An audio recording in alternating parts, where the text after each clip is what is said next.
quadrilatère.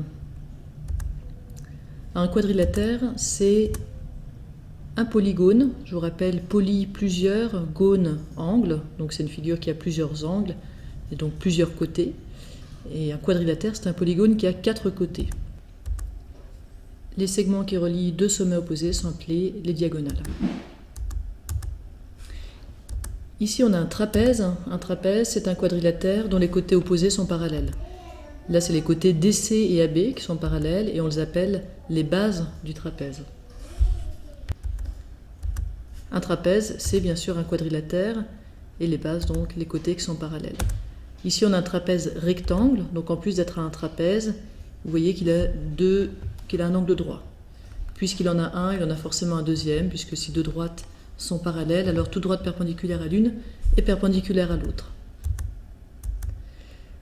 Cette figure, c'est un cerf-volant. Un cerf-volant, c'est un quadrilatère qui a deux paires de côtés consécutifs de même longueur. Vous voyez DC qui est égal à CB et puis BA qui est égal à AD. On remarque que les diagonales d'un cerf-volant sont perpendiculaires et puis on a un axe de symétrie ici AC. Voici maintenant un parallélogramme. Un parallélogramme, c'est un quadrilatère dont les côtés opposés sont parallèles. Ici, DC est parallèle à AB et AD parallèle à BC. Un parallélogramme, c'est donc un trapèze. C'est plus qu'un trapèze puisqu'on a les deux paires de côtés opposés qui sont parallèles. Et les diagonales d'un parallélogramme se coupent en leur milieu.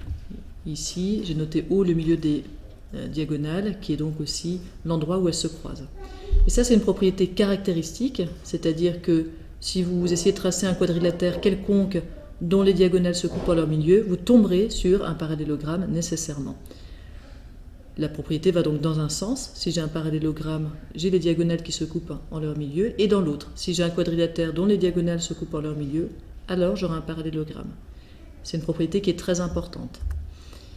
Et puis, les côtés opposés d'un parallélogramme sont de même longueur. C'est aussi une propriété caractéristique. Si vous dessinez un parallélogramme, effectivement, les côtés opposés seront de même longueur. Et réciproquement, si vous dessinez un quadrilatère a priori quelconque, mais dont vous décidez que les côtés opposés soient de même longueur, vous aurez un parallélogramme.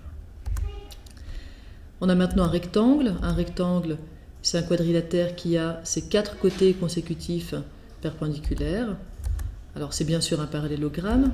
Du coup, on aura les diagonales qui se coupent en leur milieu, mais en plus, elles sont de même longueur. Et ça, le fait que les diagonales soient de même longueur et se coupent en leur milieu, c'est une propriété caractéristique du rectangle. Si vous prenez un quadrilatère dont les diagonales sont de même longueur et se coupent en leur milieu, vous aurez un rectangle.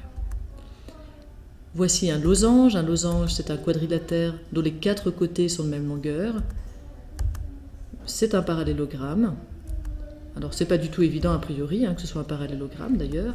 Et puis, les diagonales d'un losange sont perpendiculaires entre elles et se coupent en leur milieu. Et ça, c'est une propriété caractéristique du losange. Un losange, c'est un cerf-volant qui est plus qu'un cerf-volant puisque ses 4 côtés sont de même longueur. Enfin, le carré, qui va un peu combiner tout ça, c'est un quadrilatère qui a ses côtés consécutifs perpendiculaires et de même longueur. C'est donc un losange et un rectangle. Ces diagonales vont avoir toutes les propriétés, c'est-à-dire elles sont perpendiculaires entre elles, elles se coupent en leur milieu et elles ont la même longueur.